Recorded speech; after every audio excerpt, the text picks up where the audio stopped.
Hi, Mark. You call your workshops resolving conflict in human canine relationships. Can you explain what you mean? Sure.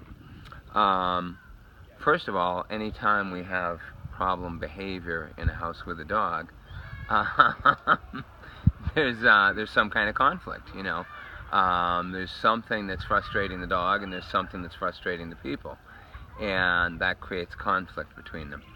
And one of the things that I've really focused on and learned a lot about over the 30 years or so that I've been working dogs is that um, that conflict that's created by the dissonance in the behavior is really key to what we're looking at, but also that most training systems involve some level of conflict.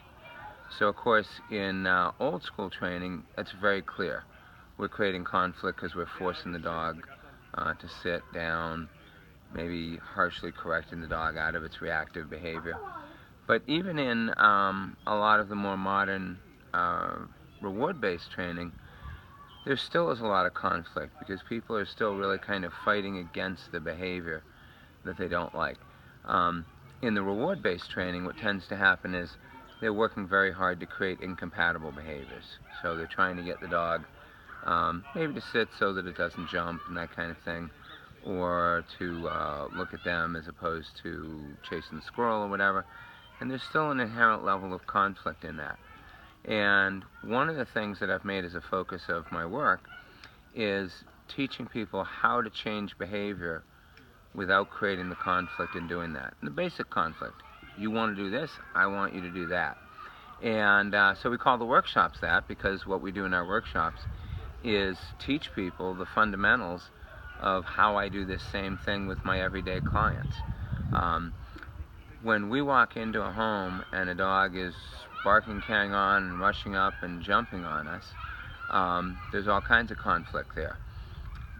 Almost any time we do that, the owner is telling the dog to be quiet, to stop it, to not do that. The dog is in conflict between its excitement and its emotions and the owner trying to get it to calm down. There's typically conflict between the dog and the new person who's walked in who's overwhelmed by the behavior.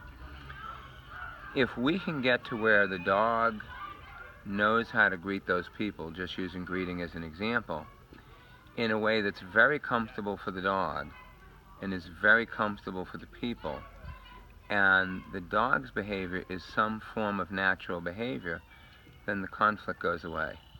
The dog's happy, the owner's happy, the visitors are happy. And it turns out we can do the same kind of thing with virtually every problem behavior.